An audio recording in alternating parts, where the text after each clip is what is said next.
I used to believe that effort, patience, and quiet consistency eventually earned you a place in someone's family. I thought if you showed up every day, paid the bills, drove the carpools, helped with homework, cooked dinners, they would start seeing you as something more than a background character. But some people will live under your roof, eat at your table, use your resources, and still decide you're nothing more than a temporary stand-in they can ignore whenever it suits them. My name is James, I'm 44, and for most of my adult life, I assumed fatherhood just wasn't in the cards for me.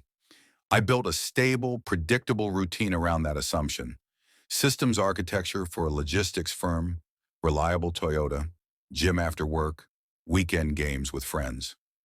My life was compact, uncomplicated. And then I met Lauren at a coworker's game night. She laughed with a kind of brightness that filled the room. Divorced, two kids, Jake, 15, and Lily, 13, and somehow juggling a demanding law office job with motherhood like gravity didn't apply to her. We started talking, then texting, then orbiting each other until it felt like the most natural thing in the world. The first dinner with her kids was awkward in the standard, polite way. Jake gave me the classic teenager nod of acknowledgement, the silent, I'm here but don't expect miracles.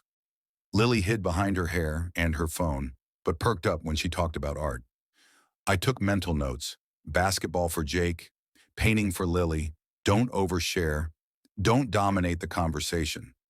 I knew enough to understand that proximity didn't equal trust. And then there was their biological father, Dylan, a man who operated on a schedule known only to him.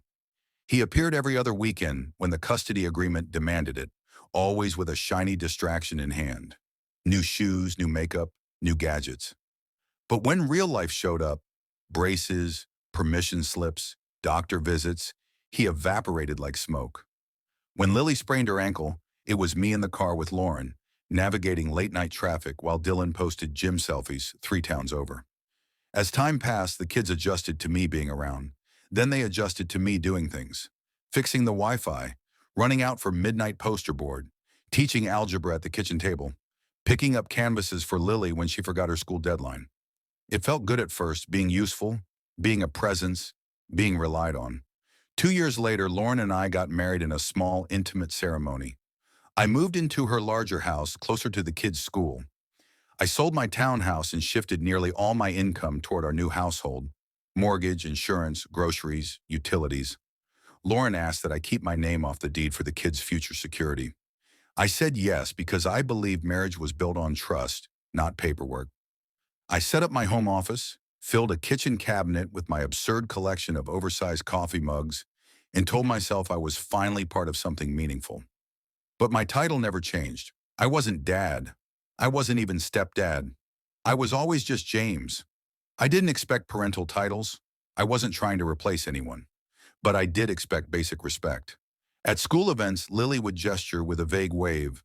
This is my mom and this is James. Jake sent texts asking for gas money like I was a convenient ATM instead of the person paying his insurance. Still, I let it slide. Adolescence is a confusing maze. I told myself they'd figure it out eventually. Then came the night that shifted everything.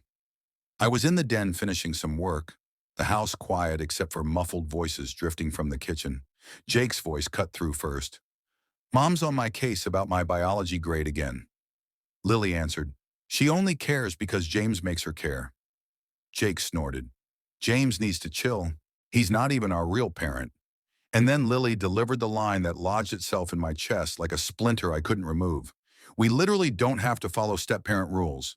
TikTok says step-parents should stay in their lane. They can't discipline us. That's like an actual thing. I froze, hands hovering over my keyboard. It wasn't the words themselves. It was the casual certainty, the way they had clearly been discussing this for a while, building their own shared logic about how my role in their lives was optional at best, irrelevant at worst. Lauren walked into the kitchen then, asking what they were talking about. Jake shrugged. Nothing. Just saying we don't have to listen when James lectures us about curfew. He's not our dad. Lauren sighed but did what she always did, offered a soft, half-hearted defense. Guys, he cares about you. He's trying. Lily fired back. He's trying too hard. It's weird. He's not dad. He's just your husband. I sat there in the dim light of my office, listening to the quiet verdict pass over the life I had built.